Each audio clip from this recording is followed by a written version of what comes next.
आपको बहुत कम समय मिलता है फर्स्ट अटेम्प्ट के लिए, प्री के लिए। अगर फर्स्ट अटेम्प्ट में निकलना है तो बहुत कम समय मिलता है। आप अपने को कैसे ढालेंगे? आपको हर चैप्टर का कॉन्सेप्ट क्लियर करना है। कॉन्सेप्ट क्लियर किए बिना कुछ नहीं होगा। फॉर्मूला जो इंपॉर्टेंट है लेना है, लेकिन फॉर्मूला नहीं करना है।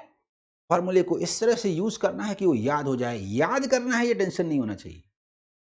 डेप्थ में क्वेश्चन होते हैं, समझना होता है, उसके बाद उसको सॉल्व करना होता है। सारे क्वेश्चंस आप नहीं बना सकते, कुछ क्वेश्चन को स्किप करना पड़ेगा। आप अगर इसकी विस्तृत तैयारी की बात करें तो एक एक साल तक तैयारी होती है, लेकिन मैं कहता हूं कि नोटिफिकेशन आने के बाद चैलेंज है। इतनी जल्दी तैयार करना आसान नहीं है, लेकिन असंभव भी नहीं है। अगर आप प्री मेन दोनों को जोड़ लेते हैं, प्री एग्जाम को डेप्थ में पढ़िए, मेंस एग्जाम के लिए आपके अंदर राइटिंग स्किल होनी चाहिए, साइंटिफिक सोच होनी चाहिए। फाइनेंस को साइंटिफिकली पढ़ना है, इकोनॉमिक्स को, इंडियन इकोनॉमी को, ऑर्गेनाइजेशनल थ्योरी को, पब्लिक एडमिनिस्ट्रेशन को।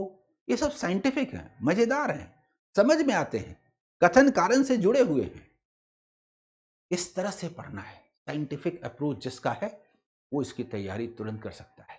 इसके बाद लिखने की क्षमता होनी चाहिए, जैसे सिविल सर्विसेज भी जरूरी होता है, क्योंकि यहाँ 50% ऑब्जेक्टिव है मेन एग्जाम में, फेज 2 में, लेकिन 50% तो लिखना है। कंप्यूटर पे लिखना है, लेकिन लिखना है, डिस्क्रिप्टिव है, लंबे क्वेश्चंस लिखने हैं। तो लिखने, प्रेजेंटेशन का तरीका आपको आना चाहिए, साइंटिफिक होना चाहिए। बेवजह का, फिजूल का कुछ भी नहीं लिखना है। सब कुछ to the point question demand करता है वही लिखना है। जितना जरूरी है उसको लिखने के अलावा कुछ भी ज्यादा नहीं लिखना है। राइटिंग स्किल वैसे ही टेस्ट होता है जैसे यूपीएससी सिविल सर्विसेज। और तब फिर इंटरव्यू। इंटरव्यू जो है वो बहुत इंपॉर्टेंट होता है, क्योंकि आप बैंकों के बैंक में जा रहे हैं। जॉब प्रोफाइल शानदार है। देश की राजधानी और राज्यों की राजधानियों में आपकी पोस्टिंग होती है। उस तरह का वर्क प्रेशर भी नहीं होता जैसा दूसरे बैंकों में होता है। एक अलग ही शान की का ये जॉब है। इसीलिए इंटरव्यू में भी जबरदस्त पर्सनालिटी चेक होता है। पर्सनालिटी चेक होता है, आपका अलर्टनेस चेक होता है, साइंटिफिक अप्रोच टेस्ट होता है। एक अच्छा ह्यूमन बीइंग, सही सोच रखने वाला, टू द पॉइंट आंसर देने वाला, सामने वाले को कन्विंस करने वाला, ऐसा पर्सनालिटी चाहिए। ये इंटरव्यू में टेस्ट होता है। लेकिन एक और बात है इसके साथ जो दूसरे एग्जाम के साथ नहीं है। इसमें क्वालिफिकेशन में 60% का एक बार लगा है। ग्रेजुएशन में 60% होना चाहिए। आप पीजी में 60% हो जाएंगे कोई फर्क नहीं पड़ता, 80% ले आइए कुछ नहीं होता। ग्रेजुएशन में 60% होना चाहिए। हाँ, पीजी में ज्यादा लाए हैं आपको वेटेज मिलेगा, लेकिन आप एलिजिबल ही नहीं होंगे यदि ग्रेजुएशन में 60% ना हो। ये बार होना नहीं चाहिए था। इस तरह के बार दूसरे एग्जाम में थे, सारे एग्जाम से हट गए। अब कहीं कोई बार नहीं है, बस ग्रेजुएशन चाहिए। तो जब एग्जाम की प्रक्रिया इतनी शानदार है तो कुछ स्टूडेंट को छांट देना इस आधार पर कि किसी कारण से 3 इयर्स या 4 इयर्स अब हो गया है, उसके पूरे दौर में हो सकता है कोई बीमार पड़ा हो, कोई प्रॉब्लम हो, किसी एक सेक्शन में गड़बड़ हो गया हो और ओवरऑल ग्रेजुएशन में 60% ना आ पाया हो, तो उसको रोकना सही नहीं है। लेकिन उन लोगों को रोक देने की वजह से जो लोग एलिजिबल हैं उनके लिए एक्स्ट्रा चांसेस पैदा हो जाते हैं। बहुत सारे मेरिटोरियस स्टूडेंट्स आउट हो जाते हैं इस 60% बार के कारण जो ग्रेजुएशन में होना चाहिए। ये नेगेटिव है, मैं इसको नेगेटिव मानता हूं। लेकिन इसके बावजूद जो लोग इस बार को पूरा करते हैं सफलतापूर्वक, यानी जिनका ग्रेजुएशन में 60% है, उनके लिए कंपटीशन पहले की तुलना में, अगर नहीं होता की तुलना में, ये आसान होता है। लेकिन मैं कंपैरेटिव बात कर रहा था इस फैक्टर की वजह से।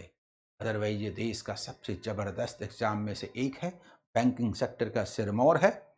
1.25 लाख के आसपास की सैलरी है, शानदार जॉब प्रोफाइल है, और आप गवर्नर तक बन सकते हैं आरबीआई के। और उसके बाद कौन जानता है, पॉलिटिकली भी बातें मैटर करती हैं। आप देश का प्राइम मिनिस्टर हो जाइए मनमोहन सिंह जैसा, एम्बेसडर हो जाइए विदेशों में, सारे रास्ते खुले हैं। इस तरह की संभावना जितनी ज्यादा आरबीआई ग्रेड बी ऑफिसर्स में है, उतना कहीं नहीं है। इस बैंक में, बैंकों के बैंक में प्रवेश करने का ऑफिसर के रूप में सबसे निचला पोस्ट ये है, इससे ऊपर नहीं है। माने यहीं से शुरुआत होती है और इसके बाद आप आगे बढ़ते चले जाते हैं। ये भी जबरदस्त बात है कि हर किसी को आरबीआई ग्रेड बी ऑफिसर्स के थ्रू होके जाना पड़ता है, चाहे वो कहीं भी जाएं। डिप्टी गवर्नर बने, एग्जीक्यूटिव बने या फिर गवर्नर बने, कहीं तक जाएं। तो ये जबरदस्त एग्जाम है। जिनका पढ़ाई पर कंसंट्रेशन होगा, साइंटिफिक अप्रोच होगा। देखिए, पढ़ाई पर कंसंट्रेशन तो हर जगह जरूरी है, लेकिन दूसरे बैंकिंग एग्जाम की तुलना में इसमें आपको मोर डायनेमिक होना है। चीजों के अनुसार तुरंत अपने को ढालने के लिए आना चाहिए। क्या पढ़ना है, कैसे पढ़ना है, शॉर्ट में कैसे पढ़ना है,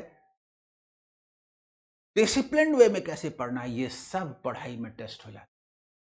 इसीलिए एग्जाम बेस्ट एग्जाम है। मैं हर कदम पर आपके साथ हूँ। प्रीवियस ईयर्स के सारे क्वेश्चन सॉल्व कर करके के मैं दे रहा हूँ और इसमें भी मैं आगे बढ़ के देने वाला हूँ। मेरे 5000 से ज़्यादा वीडियोज आपके मार्गदर्शक हैं। आपको सक्सेस जरूर मिलेगा।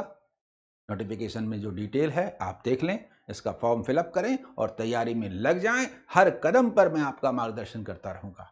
Okay, bye.